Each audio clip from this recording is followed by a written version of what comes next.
నమస్కారం friends, welcome to మంచి మార్గం ఛానల్. ఇవాళ మనము మన భారతదేశంలోనే హాట్ టాపిక్గా మారిన వర్క్ అవర్స్ అండ్ ఎఫిషియన్సీ ఈ రెండు టాపిక్స్ పై అసలు ప్రాక్టికల్గా మన దేశంలో ఈ work hours and efficiency of work ఈ రెండిటి అర్థమేమి, ప్రాక్టికల్గా ఇండియా అడాప్ట్ చేసుకోవలసిన విషయాలేమి, ఈ work ethics, work hours, efficiency ఇవన్నీ ఇంటర్ రిలేటెడా, ఒకదానికొకటి ముడిపడి ఉన్నాయా? ప్రాక్టికలీ ప్రపంచంలో ఏం జరుగుతుంది, మనం ఎక్కడున్నాం, ఇది తెలుసుకుందాం. తెలుసుకునే ముందు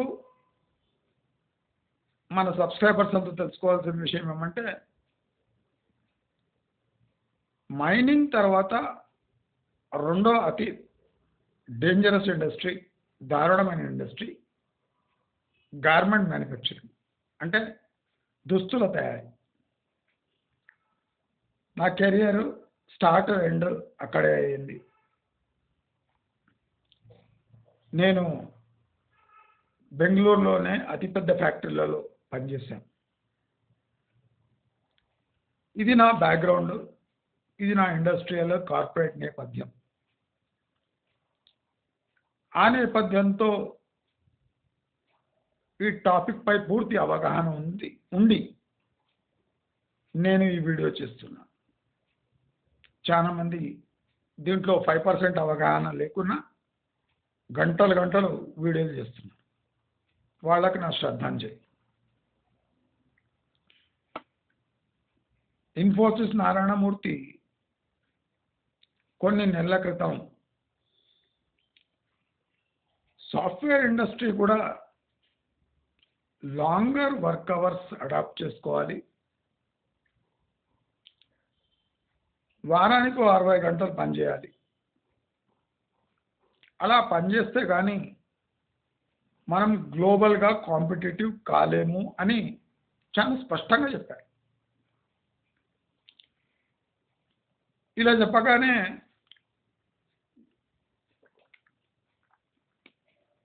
మానవతావాదులు, మొన్నటి వరకు ఇన్ఫోసిస్ కంపెనీ నారాయణమూర్తి భజన చేసే వాళ్ళంతా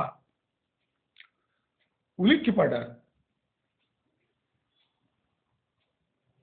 అత్యంత కార్పొరేట్ సెక్టర్లో రిఫార్మ్స్ తీసుకోవచ్చిన వ్యక్తి ఇండియన్ కార్పొరేట్ సెక్టర్లో ఎంప్లాయీ ప్యాంపరింగ్ అంటే ఏమి అని మొదటి రుచి చూపించిన వ్యక్తి నారాయణమూర్తి. అలాంటి వ్యక్తి వర్క్ అవర్స్ మన ఇండియాకి ఇప్పుడు చాలా అవసరము,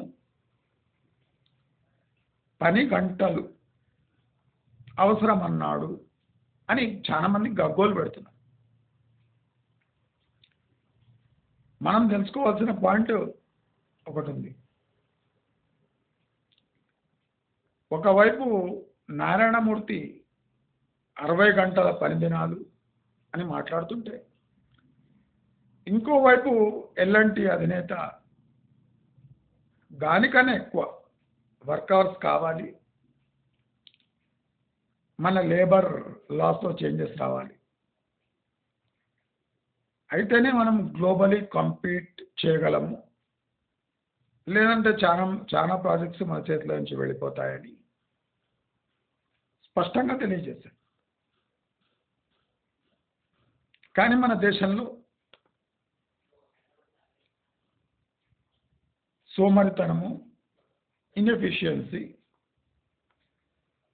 lack of attention, seriousness, lack of professionalism ఇవన్నీ కొరవడ్డాయి కనుక మనకి ఇలాంటి మాటలు నచ్చటం లేదు. మనకేం కావాలి? అతి సులువుగా సాలరీలు రావాలి, అతి సులువుగా డబ్బులు రావాలి, కూర్చున్నక్కడ ఎక్కడో ఒక నుంచి డబ్బులు ఊడిపడాలి. మన భారతీయుల్లో నాటుకుపోయిన సంస్కృతి. మన దురదృష్టం ఏమంటే మన భారతదేశంలో ఇండస్ట్రియల్ రెవల్యూషన్ కన్నా ముందు ఈ సాఫ్ట్వేర్ రెవల్యూషన్ స్టార్ట్ అయింది.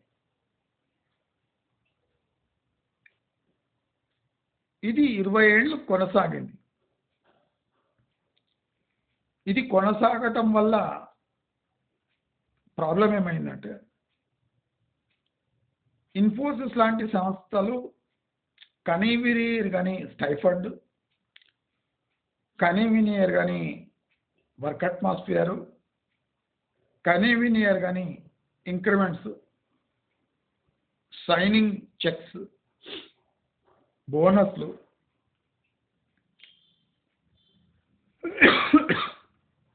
ఈసాప్స్ ఇలా ఇచ్చి మన భారతదేశంలోనే మొట్టమొదటి ఎంప్లాయీ అంటే ప్యాంపరింగ్ ఇండస్ట్రీగా సాఫ్ట్వేర్కి ఈ నారాయణమూర్తే నిలబెట్టాడు. మనం గమనించవలసిన పాయింట్ ఏమంటే ఇదే నారాయణమూర్తి 22 సంవత్సరాల తర్వాత మనం కంఫర్టబుల్గా ఉంటే కుదరదు, ఈ 8 అవర్స్ 10 అవర్స్ కుదరవు, మనం 12-15 గంటలు పనిచేస్తే హార్డ్ వర్క్ చేస్తే కానీ మన పూట గడవదు అని చెప్పగానే అందరూ ఆశ్చర్యపోయారు. భజన పరులు కూడా నారాయణమూర్తిని వ్యతిరేకించడం మొదలుపెట్టారు. నేను అడుగుతున్న ప్రశ్న ఏమంటే ఆయన ఏమన్నా తప్పు అన్నాడా? అసలు ఆయన తప్పు చేసినప్పుడు అందరూ ఆయన భజన చేసిన. ఆయన ఇన్ఫోసిస్ని ఒక ద్రౌపదిలా వాడుకున్నాడు.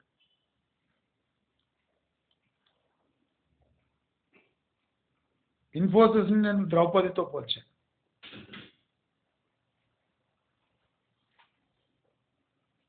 ఇన్ఫోసిస్ని ప్రమోట్ చేసిన 5 ప్రమోటర్స్ ఇన్ఫోసిస్ సిఇఓగా ఒకరి తర్వాత ఒకటి ఆ చైర్లో కూర్చొని ఆ పదవిని అనుభవించి తమ స్టేక్స్ అమ్ముకొని బయటపడ్డారు.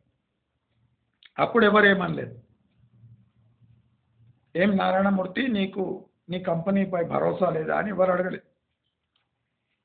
అదే నారాయణమూర్తి ఇప్పుడు ఆ కంపెనీ ఉండాలి అంటే వర్క్ అవర్స్ పెరగాలి అనగానే అందరూ ఉలిక్కిపడ్డారు. అంటే మన మెంటాలిటీ తెలుస్తుంది. ఈ ఇన్ఫోసిస్ అనే కంపెనీ సాఫ్ట్వేర్ కంపెనీస్ ఇండస్ట్రీస్ని కూడా చెడగొట్టాయి. మన భారతదేశంలో ఎఫిషియన్సీకి వాల్యూ లేకుండా పోయింది అంటే ఈ సాఫ్ట్వేర్ సెక్టర్ వల్లే. ప్రతి ఒక్క ఇండస్ట్రియల్ వర్కర్ తనకు తాను సాఫ్ట్వేర్ సెక్టర్తో కంపేర్ చేసుకోవడం మొదలుపెట్టాడు. అక్కడ ఏసీలో కూర్చుంటే పని చేస్తే 40,000, మేము ఇండస్ట్రీలో ఏసీ లేకుండా ఈ వేడిలో పనిచేస్తే 8-10,000 ఎందుకు తీసుకోవాలి అని భయపెట్టి ఫ్యాక్టరీస్ అన్నింటినీ చాలా ఇన్ఎఫిషియెంట్గా మార్చాయి. దానివల్ల రాబోయే రోజుల్లో మనము గ్లోబలీ ప్రోడక్ట్స్తో కంపీట్ చేయలేము.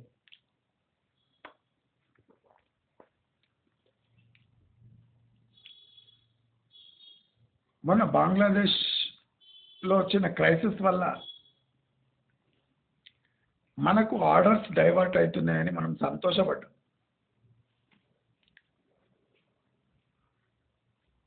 ఆ సంతోషం కొంత టైం వరకు ఉంటుంది.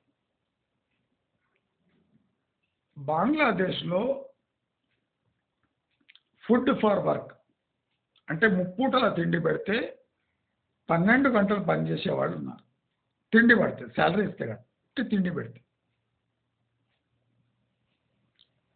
చైనాలో 15 గంటలు 2-3 రోజులు ఇంటికి పోకుండా పనిచేసే చాలా వర్క్ ఫోర్స్ ఉంది. వాళ్ళు ఇండస్ట్రియలైజేషన్ ఫస్ట్ స్టార్ట్ చేశారు కనుక వాళ్ళకి ఎఫిషియన్సీస్, ప్రోడక్ట్ కాస్ట్ని కంట్రోల్ చేయటం, మార్కెటింగ్ అప్పుడే క్వాలిటీ, ఎఫిషియన్సీ, ప్రైస్ని బ్యాలెన్స్ చేయటం, ఇవన్నీ వాళ్ళు నేర్చేసుకున్నారు డెకేడ్స్ బ్యాక్. మన భారతదేశంలో ఏం చేసినాము, ఎప్పుడు సాఫ్ట్వేర్ సెక్టర్తో వేరియస్ ఇండస్ట్రియల్ సెక్టర్స్ని కంపేర్ చేస్తూ కూర్చున్నాం. గత 20 ఏళ్ళుగా జరుగుతుంది అది. నీవు ఎక్కువ పని చెప్పినావంటే నేను పోయి సాఫ్ట్వేర్లో ఆఫీస్ బాయ్ అని అయితే కానీ నీ దగ్గర పని చేయను అనే పొజిషన్కి వచ్చేసి. సాఫ్ట్వేర్ సెక్టర్ వేరే, దాని మార్జిన్స్ వేరే, దాని లైఫ్ సైకిల్ వేరే, దాని రిస్క్స్ వేరే, స్కిల్ సెట్స్ వేరే, డ్రాబ్యాక్స్ వేరే. ఇవన్నీ కంపారిజన్లోకి రావు మన ఇండియాలో. ఒక గాడిది సాఫ్ట్వేర్ జాబ్ చేసిన మంగళసూత్రం కట్టే జనాలు మన భారతదేశంలో ఉన్నారు. ఒక గాడిది అంటే అంత నీచమైన స్థాయికి పడిపోయినాం. సాఫ్ట్వేర్లో అసలు పనిచేసేవాడు మనిషా, అసలు మగోడా ఆడదా, అది కూడా చూసే అవసరం లేదు.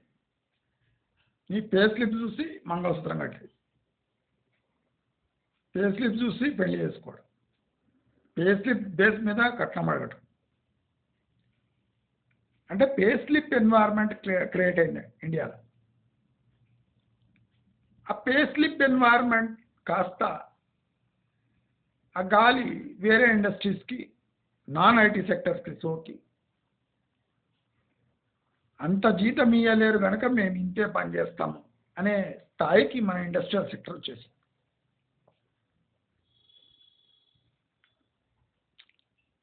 మేము 1200 జీతానికి రోజుకు 12 నుంచి 15 గంటలు పనిచేసేవాళ్ళం బెంగళూరు.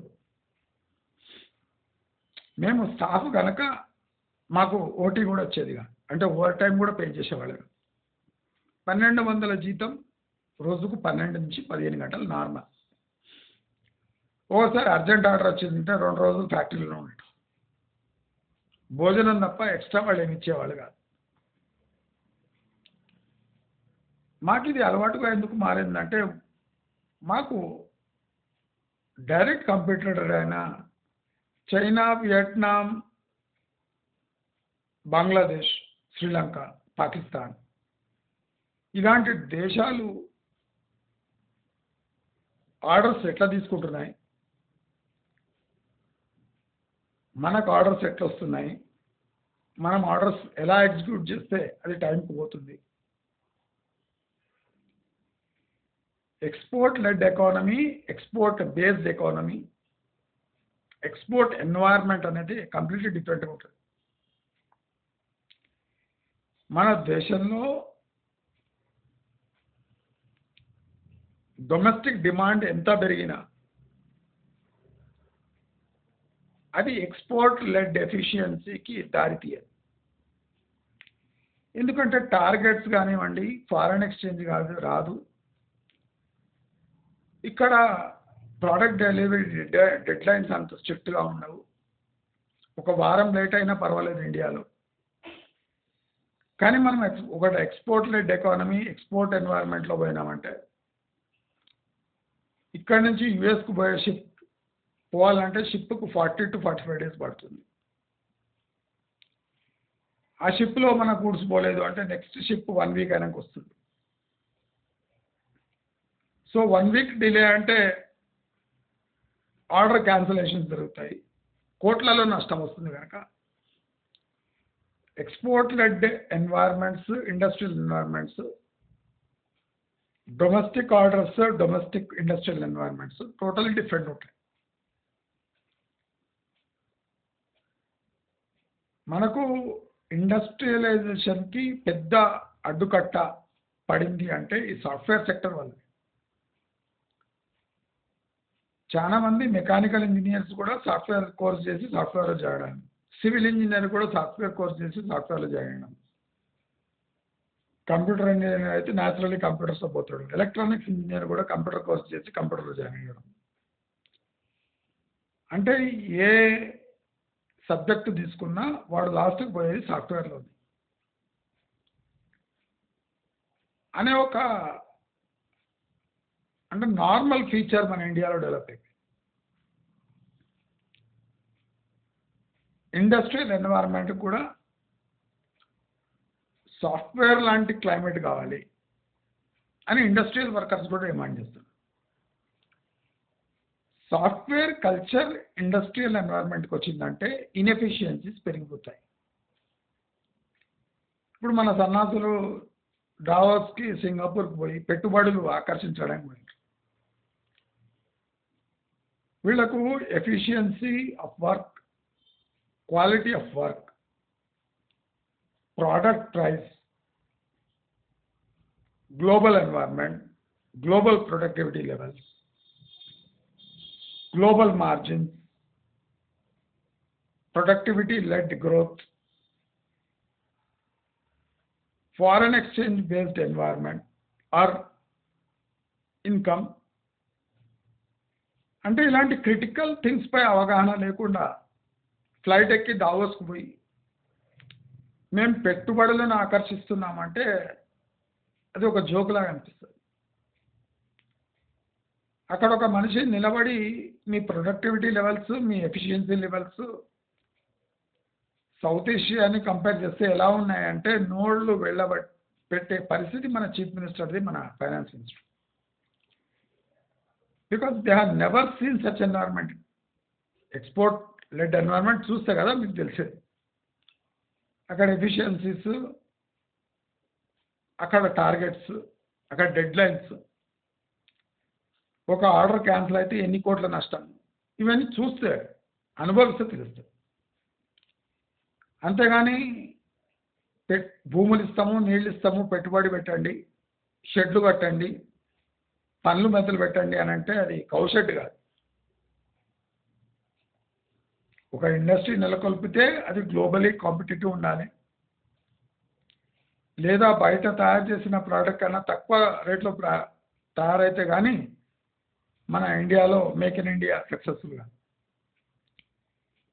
అవేమీ పట్టించుకోకుండా పెట్టుబడులు రావాలంటే అక్కడ ప్రశ్నలు అడుగుతారు. ఈ ప్రోడక్ట్ ఇండియాలో ఈ రేటుకు రెడీ అవుతుందా, దానికి మీరు హామీగా ఉంటారా,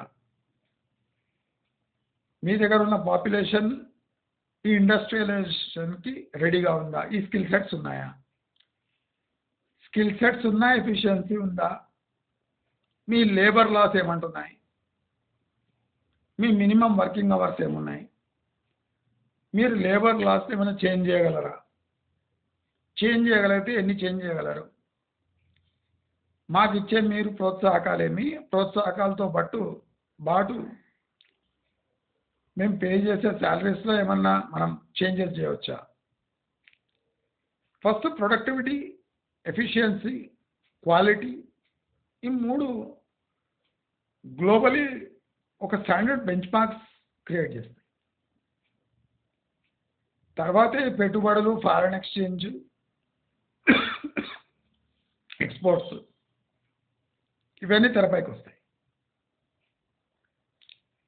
నారాయణమూర్తి 60 గంటలు అంటే ఎలాంటి వాడు 80 గంటలు 90 గంటలు అంటే న్యాచురల్. 140 కోట్ల పాపులేషన్ పెట్టుకొని ఇంకా 8 గంటలు పనిచేస్తామంటే ఇలాగే ఒక 3 ఏళ్ళు గడిచినాయంటే ఇండియాలో తినడానికి కూడా ఏముండదు. నంబర్ ఆఫ్ అవర్స్ ఎందుకు ఎక్కువ పెంచామంటున్నారు అంటే మన దగ్గర ఎఫిషియన్సీ, డెక్స్టరిటీ ప్లస్ ప్రొఫెషనలిజం లేదు. ఈ 3 కీ ఫ్యాక్టర్స్ లేమి కారణంగా వాళ్ళు వర్క్ అవర్స్ పెంచమంటున్నారు. అంటే గాడిది చాకరీ చేయమంటున్నారు. ఇండైరెక్ట్గా వర్క్ అవర్స్ పెంచండి అంటే గాడిది చాకరీ చేయండి. మేము గాడిదలమా అంటే గాడిదలు కాదు, కానీ కావాల్సిందే. గ్లోబలీ కంపీట్ కావాలంటే ప్రతి ఇండస్ట్రియల్ వర్కర్ గాడిదలాగా పనిచేయాలి. Donkey means he has to spend lot of hours working in a factory. Why అని అడిగితే lack of efficiency, lack of professionalism, lack of work ethics. గ్లోబల్గా కాంపిటేటివ్ కావాలంటే ఇవన్నీ మినిమం క్వాలిఫికేషన్స్. ఇవేమీ లేకుండా యథేచ్ఛగా పెట్టుబడులు వస్తాయి అంటే అది పగటి కలలు కన్నట్టే. వచ్చిన వాళ్ళు ఉండరు. Once see the negativities around, they will not think twice to escape from this country. వాళ్ళు ఎంత ఫాస్ట్గా వస్తారో అంత ఫాస్ట్గా వెళ్ళిపోతారు. Because they have seen both ends of this world. వాళ్ళు ప్రపంచం చూశారు. ప్రపంచపు బెంచ్ మార్క్స్ వాళ్ళకి బాగా తెలుసు. కష్టానికి, నంబర్ ఆఫ్ వర్క్ అవర్స్కి, ఎఫిషియన్సీకి, క్వాలిటీకి, ప్రోడక్ట్ ప్రైస్కి ఏం లింక్ ఉందో వాళ్ళకి బాగా అర్థమవుతుంది. కనుకనే వాళ్ళు ఇండియాకు వస్తే అడ్వాంటేజెస్ ఏమి అని ప్రశ్నిస్తారు. ఆ ప్రశ్నకు జవాబు చెప్పే సత్తా, ధైర్యము, నైపుణ్యము ఉండాల్సిందే. నారాయణమూర్తి ఎల్ఎన్టీ అధినేత రేజ్ చేసిన పాయింట్స్ రాబోయే రోజుల్లో భారతదేశంలో నార్మల్గా జరిగిపోతాయి. 10-12 గంటలు అనేది ఒక నార్మ్గా తయారైంది. ఎప్పుడు సాఫ్ట్వేర్ సెక్టర్లో 12 అవర్స్ ఇస్ ద నార్మ్ అని స్టార్ట్ అవుతుందో, ఇండస్ట్రియల్ సెక్టర్లో 14 to 18 hours will become normal, with or without OT, overtime. అంటే మనం గ్లోబలీ కాంపీట్ కావాలి, ఎంప్లాయ్మెంట్ క్రియేట్ కావాలి అంటే పెట్టుబడులు అనేది ఒక ఫస్ట్ స్టెప్. దానికి సహాయపడే క్లైమేట్ క్రియేట్ చేసేది గవర్నమెంట్ పని. అలాంటి పాలసీస్ క్రియేట్ చేయాలి, మ్యాన్ పవర్ని ట్రైన్ చేయాలి. మన దగ్గర స్కిల్ యూనివర్సిటీ అంటుండు, సింగపూర్ నుంచి పోయి టైప్ చేసుకున్నాడు సన్నాస్. నువ్వు టైఅప్ చేస్తావు, కానీ ఎఫిషియన్సీ, ఆ ప్రొఫెషనలిజం, ఆ క్వాలిటీ బేస్డ్ అవుట్పుట్ ఇచ్చే సత్తా, ధైర్యము, ఆ ట్రైనింగ్ క్లైమేట్ క్రియేట్ చేయగలుగుతావా? ప్రతి ఎంప్లాయీ పోయి గ్లోబల్ లెవెల్లో ఎంప్లాయీస్ ఉంటారు కదా, వాళ్ళతో compete చేయగలడా? Can you equate your efficiencies with Vietnam, Bangladesh, Sri Lanka or China? Can you do it? If you can do it, you will get orders. Otherwise, మీకు orders రానవు. Orders రావు అంటే export lead growth ఉండదు. Export lead growth లేదు అంటే foreign exchange ఉండదు. Foreign exchange ఉంటే లేకపోతే imports కావు. Imports కాకపోతే ప్రైజెస్ పెరుగుతాయి. ప్రైజెస్ పెరగడం వల్ల జీతాలు సరిపోవు. జీతాలు సరిపోవడం వల్ల ప్రాబ్లమ్స్ క్రియేట్ అవుతాయి కంట్రీలో. పవర్టీ పెరుగుతుంది. పవర్టీ పెరిగిందంటే రెబెలియన్ అవుతాయి. అందరూ రేషన్లో బియ్యం తీసుకొని తినడం తప్ప వేరే ఆప్షన్ మిగలదు. కనుక అందరూ నారాయణమూర్తి మరి ఎల్ఎన్టీ అధినేత చెప్పిన ఈ వర్క్ అవర్స్ ఇంక్రీజ్ని పాజిటివ్గా తీసుకోండి. రాబోయే రోజుల్లో ఇలాగే ఉంటుంది వర్క్ ఎన్వైర్న్మెంట్, సాఫ్ట్వేర్లో కానివ్వండి, ఇండస్ట్రీస్లో కానివ్వండి. దీనికోసం మీరు మీ బ్రెయిన్ని మలుచుకోండి. ఆ క్లైమేట్కి ఇప్పటి నుంచే అలవాటు పడేటట్టు మీ పిల్లల్ని కూడా ఆ రకంగానే పెంచండి అని తెలియజేస్తూ, మీకు ఈ వీడియో నచ్చినట్టయితే లైక్, షేర్, సబ్స్క్రైబ్ చేసుకోండి. నమస్కారం.